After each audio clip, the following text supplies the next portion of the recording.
Court.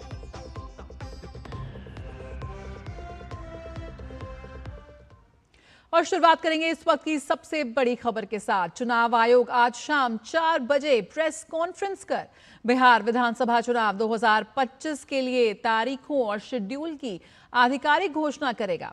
चुनाव आयोग ने 4 और 5 अक्टूबर को बिहार का दौरा किया था, जहां मुख्य निर्वाचन आयुक्त ने राजनीतिक दलों, अधिकारियों, पुलिस और सिविल सोसाइटी से मुलाकात की थी। इस दौरान चुनाव आयोग ने कानून व्यवस्था, व्यय निगरानी और मतदान केंद्रों की व्यवस्था पर चर्चा की थी।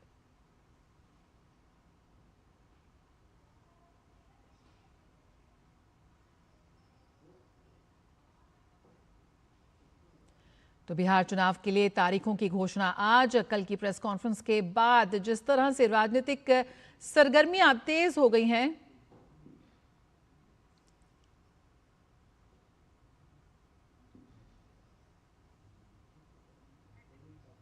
उसके बाद से लगातार इस बात के कयास लगाए जा रहे थे कि 1 या 2 दिन में ही बिहार चुनाव के लिए तारीखों की घोषणा हो जाएगी। और आज यहां पर ऐलान कर दिया गया है, जानकारी मिली है चुनाव आयोग की ओर से कि आज नई दिल्ली के विज्ञान भवन में होगी प्रेस कॉन्फ्रेंस और इसमें बिहार विधानसभा चुनावों की तारीखों का ऐलान किया जाएगा।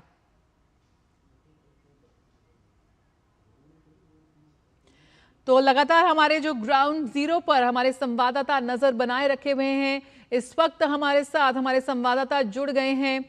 बिहार से मधुरेश जुड़ गए हैं हमारे साथ और कुमार आलोक भी जुड़ चुके हैं और ऋषि कुमार इस वक्त राजधानी दिल्ली से हमारे साथ जुड़े हुए हैं। सबसे पहले रुख ऋषि का ही कर लेते हैं। ऋषि, कल की प्रेस कॉन्फ्रेंस के बाद लगातार ये कयास लगाए जा रहे थे कि बहुत जल्द अब चुनाव आयोग घोषणा कर देगा तारीखों की। क्या कुछ उम्मीद की जा सकती है आज तारीखों के ऐलान को ध्यान में रखते हुए, क्योंकि बहुत ही क्रूशियल है बिहार विधानसभा चुनाव, साथ ही टाइमिंग, क्योंकि जिस तरह से त्योहारी मौसम है, तो तमाम ऐसी चीजें हैं जिनका ध्यान यहां पर चुनाव आयोग को रखना होगा। बिल्कुल, देखिए, लोकसभा चुनावों के बाद पहला चुनाव है जिसमें कि SIR की प्रक्रिया को अपनाने के बाद जो चुनाव आयोग है वो देश के सामने चुनाव संपन्न कराने जा रहा है। हम जानते हैं कि आज शाम 4 बजे प्रेस कॉन्फ्रेंस बुलाई है। निश्चित है कि बिहार विधानसभा चुनाव की तारीखों का ऐलान आज होने जा रहा है। चरण कितने होंगे आयोग ही तय करेगा, लेकिन तमाम अभी तक जो एक्सपेक्टेड लाइंस है 2 से 3 चरण में चुनाव हो सकते हैं। लेकिन इन सब के इतर जो चुनाव आयोग ने इस बिहार चुनाव को एक नए मापदंड के तौर पर भी प्रतिस्थापित करने की कोशिश की है। तमाम नए जो तकनीकी उपाय हैं वो अपनाए गए हैं। सबसे बड़ा मुझे लगता है कि इस बार के चुनाव का जो परिवर्तन करने की जो प्रक्रिया है चुनाव प्रक्रिया में, उसको अपनाने जा रहा है। 17 जिस तरीके से बिंदु तो उन्होंने रखे, लेकिन मुझे लगता है कि जो चुनाव उम्मीदवार हैं उनका जो फोटोग्राफ है वो कलर्ड होगा। कलर्ड फोटोग्राफ रखने का सीधा मकसद हुआ करता था। हमारी मुख्य चुनाव आयुक्त से एक बार बात हो रही थी तो उन्होंने साफ कहा कि हमने कई बार देखा कि ब्लैक एंड वाइट में कई बार फ़ोटो इस तरीके के होते थे कि जो लोग कई बार अपने प्रत्याशी के चेहरे के आधार पर वोट करते हैं, तो वो एक पॉइंट मिसिंग था।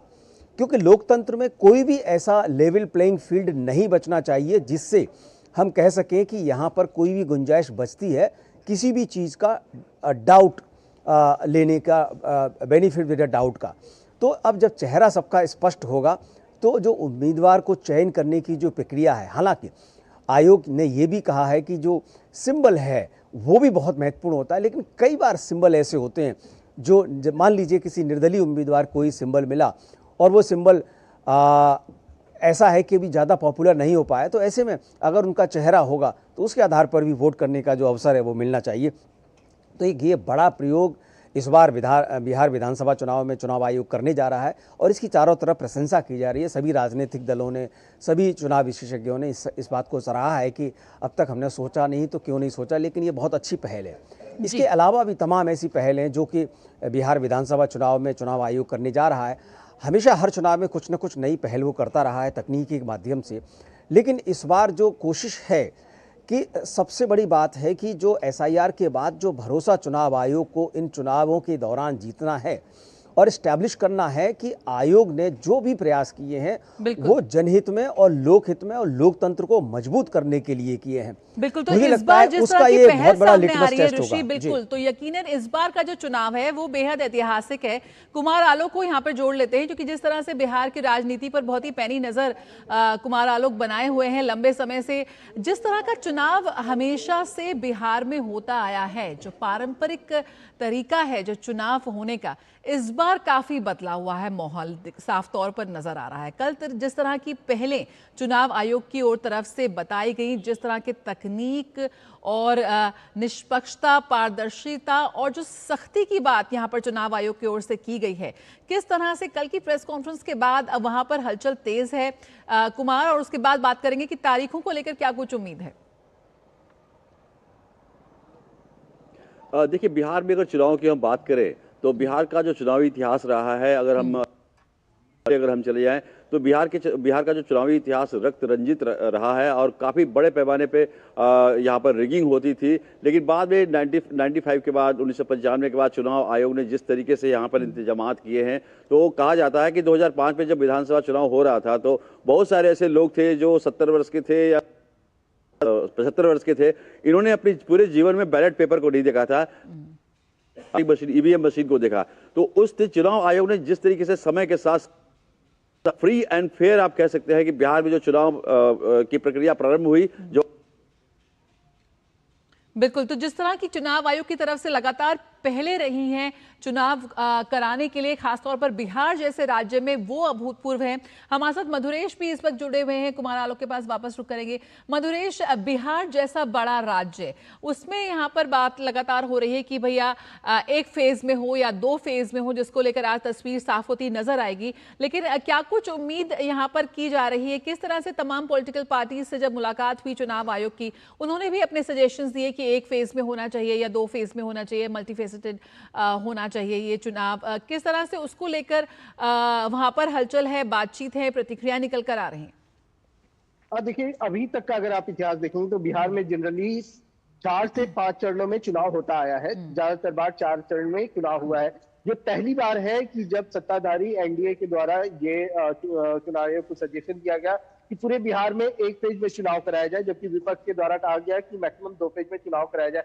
तो कहीं ना कहीं जो पक्ष है और विपक्ष है वो दोनों ही इस बात पे सहमत है कि पूरे बिहार में 1 से 2 चरणों में चुनाव कराया जाना चाहिए। और अगर ऐसा होता है तो ये एक अनूठा प्रयोग होगा पूरे बिहार के लिए। और इससे एक फायदा ये भी होगा कि चुनाव आयोग के पास में भी ड्यूरेशन मिल जाएगा बढ़िया, कि एक फेज के बाद में दूसरा फेज का चुनाव कंडक्ट कराने के बीच का जो टाइम होता है वो टाइम काफी बेहतर मिल जाएगा। और यही टाइम जो पॉलिटिकल पार्टीज है उनको भी मिलेगा कि वो और बेहतर तरीके से सेकंड फेज के लिए अपनी कमर कस सके। तो निश्चित रूप से जो फायदा है वो चुनाव आयोग के अलावा पॉलिटिकल पार्टीज को मिल रहा है। दूसरी तरफ अगर बात करें तैयारियों की, तो तैयारी जैसा कि मैं पहले भी बता रहा था कि जो राजनीतिक सरगर्मी है वो बिहार में पिछले 1 सप्ताह से अपने चरम पर है। और जब कल प्रेस कॉन्फ्रेंस चुनाव आयोग के द्वारा कर दिया गया तो कहीं ना कहीं ये भी साफ हो गया था कि अगले 1 से 2 दिनों में चुनाव की घोषणा हो सकती है बिहार में। ऐसे में एनडीए की कल एक तस्वीर सामने आई थी जिसमें उसके घटक दल के साथ उनकी बैठक हो रही थी और वो लगभग जो सीट शेयरिंग का फॉर्मूला था उन्होंने अपना क्लियर कर लिया है। जबकि महागठबंधन के जो घटक दल हैं वो आज एक बैठक कर रहे हैं जिसमें सीट शेयरिंग के फॉर्मूले को फाइनलाइज कर लिया जाएगा। और इसके बाद जो चुनाव की जो मुख्य प्रक्रिया है उसमें पक्ष और विपक्ष दोनों ही एक साथ कूद पड़ेंगी और बस इंतजार आज शाम के 4 बजे का ही है। और ये देखना है कि कितने फेज में बिहार में चुनाव कंडक्ट कराया जाए। बिल्कुल, हमारे साथ इस वक्त शैलेंद्र भी जुड़ चुके हैं। शैलेंद्र, 100% वेबकास्टिंग, डिजिटल प्लेटफॉर्म और कलरफुल बैलेट पेपर, यकीनन अगर हम बिहार विधानसभा चुनावों की बात करें तो इस तरह की एक चुनाव की क्रांति हमें साफ तौर पर देखने को मिल रही है। किस तरह से ग्राउंड जीरो पर चुनाव आयोग की तरफ से जो तमाम पहले हैं उनका असर यहाँ पर नजर आएगा, और बिहार जैसे राज्य में किस तरह से बिहार जैसा राज्य पूरे देश के लिए एक मिसाल बन सकता है?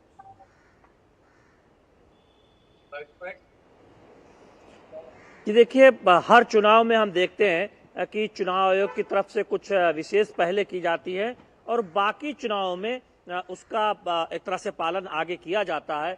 और वो हम देखते हैं कि हर चुनाव में कुछ एक ऐसा प्रयोग चुनाव आयोग की तरफ से किया जाता है। जब से स्वीप अभियान शुरू हुआ उसके बाद से हमने देखा है कि मतदाता प्रतिशत मतदान ज्यादा हो, इसके लिए जो ब्रांड एम्बेसडर चुने जाते हैं, इसके लिए तमाम सहूलियतें दी जाती हैं और एक ऐसा वातावरण बनाया गया जिससे हमने देखा है कि चुनाव दर चुनाव मतदाता ज्यादा संख्या में घरों से निकले हैं। बिहार जैसे राज्यों में चुनौती है कि मतदाता प्रतिशत ज्यादा हो, मतदान प्रतिशत ज्यादा हो, और उसके लिए हर वो प्रयास चुनाव आयोग प्रशासन करेगा।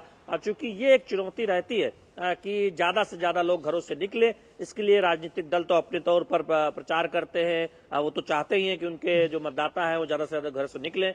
चुनाव आयोग और प्रशासन ये सुनिश्चित करने का प्रयास करता है कि किसी भी मतदाता को कोई असुविधा न हो। देखिए, हम जानते हैं कि तारीखों का आज ऐलान शाम 4 बजे होने जा रहा है। उससे पहले राजनीतिक दलों के प्रतिनिधियों के साथ वार्ता का दौर हमने देखा था पटना में, जिसमें जेडीयू ने कहा था कि एक ही चरणों में बिहार में चुनाव होना चाहिए, चूंकि अब वहां कोई ऐसी कानून व्यवस्था की चुनौती जैसी स्थिति नहीं है, नक्सल मुक्त बिहार हो चुका है। और बीजेपी की तरफ से 2 चरणों की बात कही गई थी, आरजेडी और बाकी दलों ने भी अपनी राय रखी थी। तो ये एक पूरी प्रक्रिया होती है जिसमें चुनावों के ऐलान से पहले राजनीतिक दल से उनकी राय जानी जाती है, वहां के जो प्रशासन के अधिकारी हैं, जो डीजीपी हैं, उन सब से मिलकर जो चुनाव आयोग की टीम जो गई थी बिहार के दौरे पर, उन्होंने बातचीत की और दौरे के साथ ही ये तय हो जाता है कि अगले कुछ दिनों में तारीखों का ऐलान हो जाएगा। तो अब आज जब 4 बजे ऐलान होने जा रहा है दिल्ली में, तो हम देख रहे हैं कि विभिन्न राजनीतिक दल, जैसा मधुरेश बता भी रहे थे कि उन्होंने बीते 1 हफ्तों में हमने देखा है कि रणनीति बहुत तेजी से आगे बढ़ाई है। बीजेपी में देखें तो बीजेपी के जो चुनाव प्रभारी नियुक्त हुए, धर्मेंद्र प्रधान केंद्रीय मंत्री हैं, दोनों सह चुनाव प्रभारी, इसमें सीआर पाटिल और केशव मौर्य जो उत्तर प्रदेश के उप मुख्यमंत्री हैं, उनके साथ संगठन के प्रभारी विनोद तावड़े, दिलीप जायसवाल बीजेपी के बिहार के अध्यक्ष, कई दौर की बातचीत हुई है। सहयोगियों के साथ सीट बंटवारे पर बातचीत हुई है। जो हमारे सूत्र बता रहे हैं कि मोटी मोटी एक सहमति बन चुकी है सहयोगियों के साथ सीट बंटवारे को लेकर, और अब उसका एक औपचारिक ऐलान बाकी है और संभवतः वो बिहार से ही होगा, यानी पटना से ही वो सीट बंटवारे का ऐलान भी किया जाएगा। जहां तक एनडीए की रणनीति का सवाल है, बात अगर हम करें इंडी गठबंधन की, तो आरजेडी ये दावा कर रही है कि मुख्यमंत्री उम्मीदवार के तौर पर एक सहमति बन चुकी है। चूंकि बार बार हम देख रहे हैं कि एनडीए के लोग कह रहे हैं कि कांग्रेस असहज नहीं है एक तरह से देखें तेजस्वी यादव की उम्मीदवारी को लेकर, तो इन सब से अब एक तरह से देखें तो पर्दा हट जाएगा। क्योंकि चुनाव आयोग आज जब 4 बजे ऐलान करेगा तो हम देखेंगे कि राजनीतिक दलों की तरफ से भी जो कुछ बचे हुए मुद्दे हैं अलग अलग गठबंधन के, सीट बंटवारे के हों या फिर बाकी मुद्दे हों, उस पर सीधे तौर पर ऐलान हो जाएगा और उसके बाद हम देखेंगे कि अलग अलग दल अपने उम्मीदवारों के नाम का ऐलान करेंगे। देखिए, इसमें जो मुझे एक जानकारी बहुत महत्वपूर्ण मिल रही है वो ये है कि एनडीए चाहती है बीजेपी की अगुवाई में, बीजेपी और जेडीयू की अगुवाई में एनडीए के जो तमाम घटक दल हैं, दरअसल एनडीए चाहती है कि जो उम्मीदवार हैं वो उनकी छवि का बहुत ध्यान रखा जाए और ये कोशिश की जाए कि परिवारवाद से बचा जाए। तो ये एक बहुत बड़ा संकेत है एनडीए के घटक दलों को भी और तमाम उन नेताओं को भी जो ये चाहते हैं कि उनके परिवार के लोगों को टिकट मिले एनडीए के अंदर, उनको भी एक संकेत है। तो ये बहुत स्पष्ट है कि परिवारवाद से दूर दरअसल एक जो राजनीति बीजेपी करती रही है, एनडीए करता रहा है, उस पर और आगे बढ़ने की तैयारी है, ये एक संकेत है। तो इसका एक बहुत दबाव भी देखने को मिलेगा।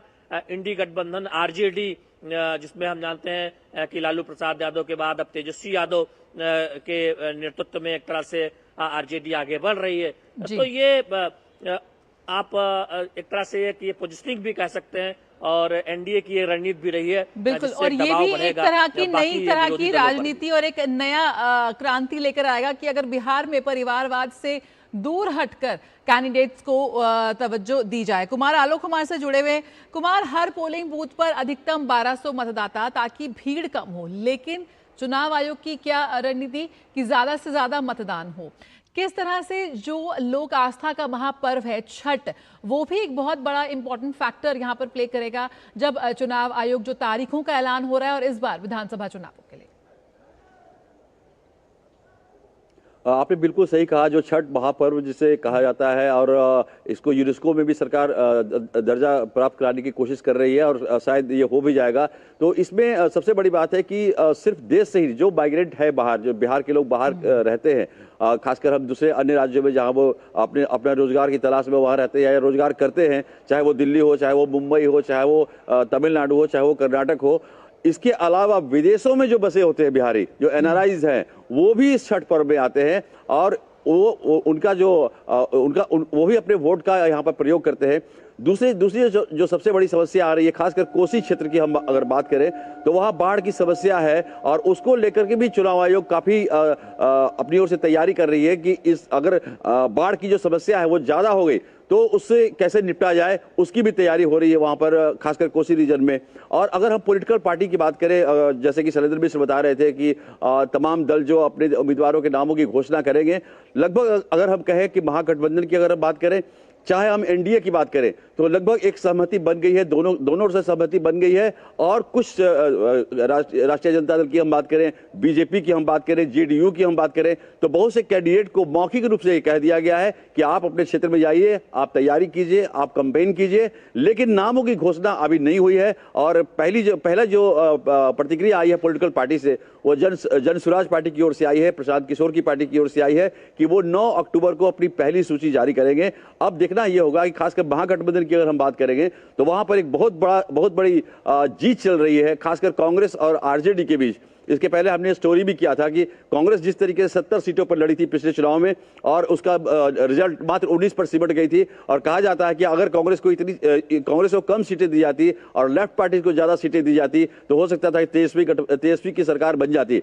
और इसको लेकर के आरजेडी है वो बहुत सख्त है, और ऐसा जो सूत्रों से हमें खबर मालूम हो रही है, कांग्रेस बीट भी देखता हूं तो सूत्रों से एक खबर मालूम हो रही है कि कांग्रेस 50 से लेकर 52 सीटों पर लड़ने के लिए तैयार हो गई है। 70 सीटों का जो दावा था उनका, अभी तो उनके जो पार्टी के जो नेता थे वो 90 से 120 सीटों पर लड़ने का दावा कर रहे थे, लेकिन जो खबर आ रही है कि 50 सीटों पर भी कांग्रेस राजी हो गई है। और लेफ्ट में खासकर सीपीआई एमएल को आरजेडी ने तरजीह दी है और उनको हो सकता है कि 7 से 8 और ज्यादा सीटें उनको दी जाएगी। अगर हम एनडीए गठबंधन की बात करें तो भाजपा और जदयू में लगभग सहमति हो गई है, और उनके जो और घटक दल है, खासकर चिराग पासवान की पार्टी है, चाहे जीतन राम मांझी की पार्टी है, चाहे उपेंद्र कुशवाहा की पार्टी है, तो ये एक आम सहमति बन गई है। और कल जो बैठक के बाद आपने जो फेस का जो फेस वैल्यू आप देखेंगे, अगर उनका जो जीतन राम मांझी हंसते हुए निकले थे, उपेंद्र कुशवाहा हंसते हुए निकले थे, हालांकि उन्होंने मीडिया को ये नहीं बताया कि किसको कितनी सीटें मिली हैं, लेकिन ऐसी खबर आ रही है कि एनडीए में सब कुछ ठीक ठाक है और सीटों के बंटवारे पर कोई मतभेद नहीं है।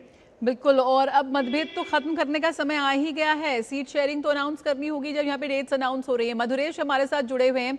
मधुरेश, यहाँ पर जिस तरह से बूथ लेवल पर चुनाव आयोग की ओर से यहाँ पर सख्ती की बात हो रही है, बेहतर व्यवस्था की बात हो रही है, किस तरह से इसको देखते हैं? और साथ ही अति संवेदनशील जो संवेदनशील इलाके हैं बिहार के, वहां पर भी किस तरह की तैयारी हम यहाँ पर देख रहे हैं इस वक्त ग्राउंड जीरो की, क्योंकि आखिरी समय आ चुका है यहाँ पे?